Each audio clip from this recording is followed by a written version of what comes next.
I mentioned earlier the State Department spokeswoman suggesting a jobs program for terrorists. That maybe what's really going on with these guys that cut off the heads of Christians and on the beach in Libya, maybe they just are unemployed and they need work. Now, lest you think I'm making that up, here's the audio courtesy of NBC News. This is State Department spokeswoman Marie Harf on MSNBC's Hardball this week. We cannot win this war by killing them. We cannot kill our way out of this war. We need, in the longer term, medium and longer term, to go after the root causes that leads people to join these groups, whether it's lack of opportunity for jobs. We're not going to be able to stop that in our lifetime or 50 lifetimes. There's always going to be poor people. There's always going to be poor Muslims. And as long as there are poor Muslims, the trumpet's blowing. They'll join.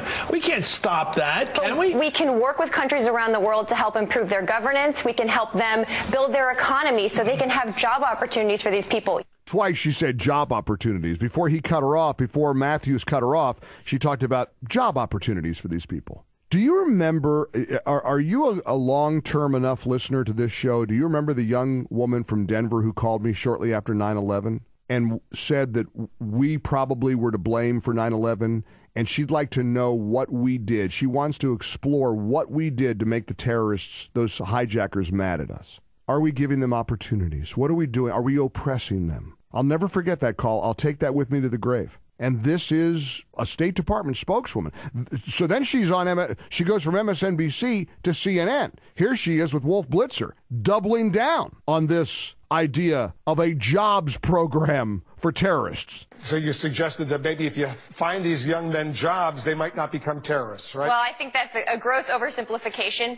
What we've talked about is there are things like good governance in countries where if there is not good governance, it can create a vacuum and a space for terrorist organizations to recruit and get people to their cause. We've seen that in Libya. That's the perfect example right now, where there's a lack of governance.